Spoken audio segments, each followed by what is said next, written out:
এখন থেকে ওষুধ কোম্পানির প্রতিনিধিরা আর সরাসরি ডাক্তারদের সঙ্গে দেখা করতে পারবেন না। ইমেইলের মাধ্যমে ওষুধের কথা জানাতে হবে। এছাড়া অপ্রয়োজনীয় ওষুধ প্রেসক্রাইব করা বন্ধে ডাক্তারদের প্রেসক্রিপশনে জেনেরিক নাম লিখতে হবে।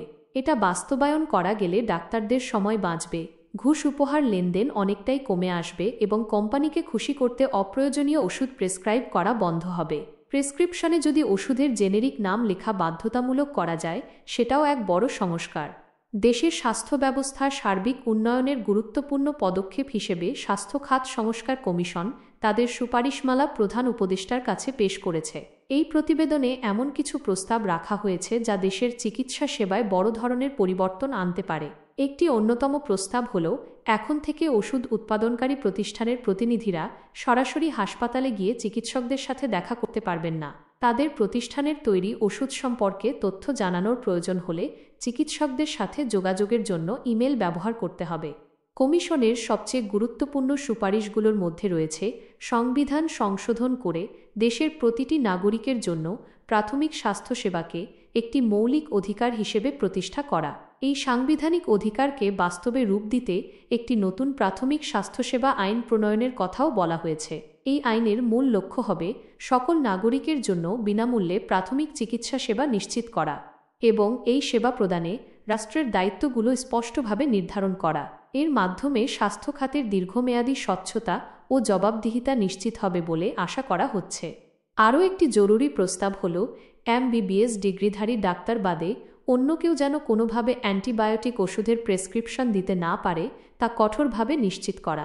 একই সাথে ওষুধের বিক্রয় মূল্য, বিভিন্ন স্বাস্থ্য পরীক্ষার খরচ এবং ডাক্তারদের পরামর্শ ফি একটি যৌক্তিক পর্যায়ে নির্ধারণ করে দেওয়ার ওপরও জোর দেওয়া হয়েছে। চিকিৎসকদের প্রভাবিত করার উদ্দেশ্যে ওষুধ কোম্পানিগুলোর পক্ষ থেকে নমুনা বা কোনো ধরনের উপহার প্রদানের চর্চা সম্পূর্ণ নিষিদ্ধ করার সুপারিশ করা হয়েছে।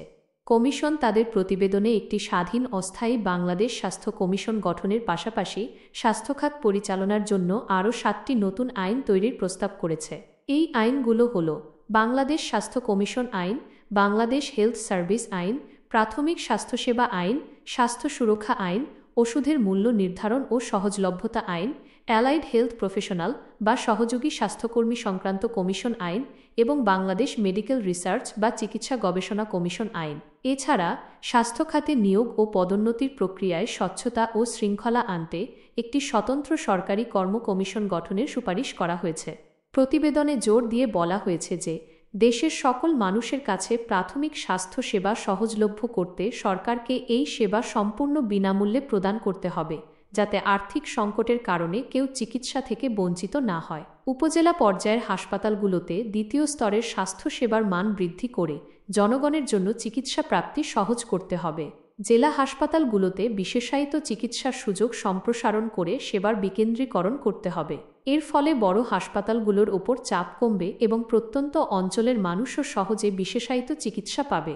প্রতিটি বিভাগীয় শহরে অন্তত একটি সর্বাধুনিক সুবিধাসম্পন্ন ও বিশ্বমানের টারশিয়ারি হাসপাতাল প্রতিষ্ঠা করার কথা বলা হয়েছে, যা জটিল রোগের চিকিৎসার প্রধান আঞ্চলিক কেন্দ্র হিসেবে কাজ করবে।